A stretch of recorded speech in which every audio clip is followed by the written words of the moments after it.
Chris Williamson has had quite the eventful career since becoming a politician in 2010. He lost his seat in 2015 by 41 votes. Ouch. He then went on to regain his seat in 2017 with a majority of 2,000 votes.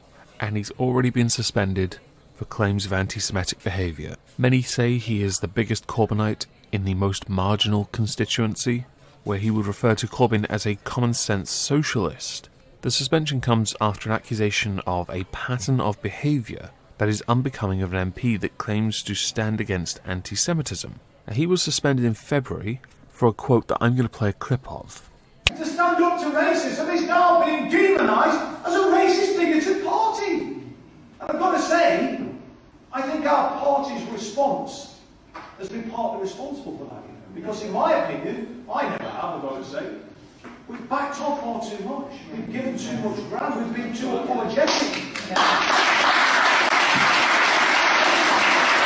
There are other instances that have added to this that have gotten him into trouble. Firstly, he defended Kevin Livingstone vehemently when he decided to leave the Labour Party because he got into trouble for saying that Hitler was a Zionist. That is a debatable subject.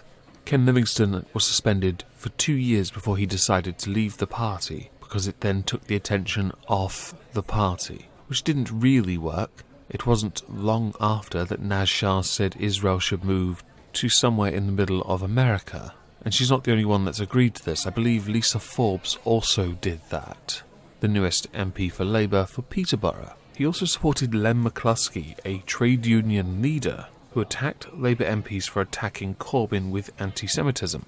How very tolerant. And then there was the fact that I believe he sat with and praised Jackie Walker over the fact that she refused to adopt or accept the current definition of anti-Semitism. Jackie Hunt was the subject of a movie called Witch Hunt, which went through the whole anti-Semitism thing, which Chris Williamson, I believe, was one of the MPs responsible for trying to get it shown in Parliament itself. Now, there were a number of publicity events held, one of which included reinstating Chris Williamson, anti-Zionism does not equal anti-Semitism, we support Jackie Walker, Windrush-Child and anti-racist, nothing screams not a racist more than having to declare you're anti-racist repeatedly, opposing the International Holocaust Remembrance Alliance, where the internationally recognised definition of anti-Semitism exists. And just to point out, the sign on the side there says free speech on Israel. One must be critical or be allowed to be critical of Israel. I agree. Obviously there are lines, and it's quite interesting. With a number of the cases being brought against Labour, one has to ask whether or not any of them are actually anti-Semitic or not. Refusing to accept a definition is something Corbyn refused to do for a while as well, because he believed it was too totalitarian, it was too rigid. With there being no working definition for Islamophobia yet, it's quite worrying. I personally don't think we should accept or adopt the definition, because the full definition is very much, you just can't criticise Jews at all. That, to me, is concerning. Was Chris Williamson anti-Semitic or not, for what he said? No. He believes the party went down the wrong path in tackling the accusations of anti-Semitism. I think they should have put out statements on each one with the full context, explaining what happened and why they responded the way they did. Because a number of these cases do come down to actually not that bad. Now, Chris Williamson has been readmitted, as the title of the video says, back into the Labour Party. The suspension was lifted yesterday by a 3-person panel on anti-Semitism, made up of members of the party's ruling National Executive Committee. This goes against staff for the Labour Party saying he should be referred to the next stage of the party's disciplinary process.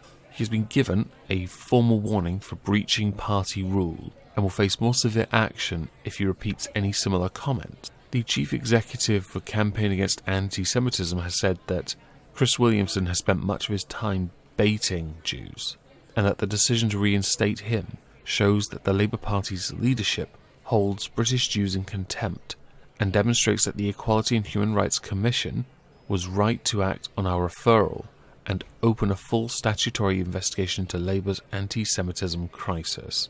This kind of explains why Labour in Parliament are doing everything they can to deflect this Certainly this cropped up in PMQs yesterday when an MP asked about Islamophobia within the Conservative Party because, according to a .gov petition, 50% or more would not be comfortable with a Muslim Prime Minister, like the faith of a PM matters in the slightest. Then again, I'm not a Conservative member, so why do I care? I'm very interested to know what you think about this story, because you've heard what Chris Williams said, you know what he has done, but then you think about the people he's been involved with and what they've done, and it doesn't really paint the picture of anti-Semitism, to me anyway. But I could be wrong, and if I am, I would very much like to know this.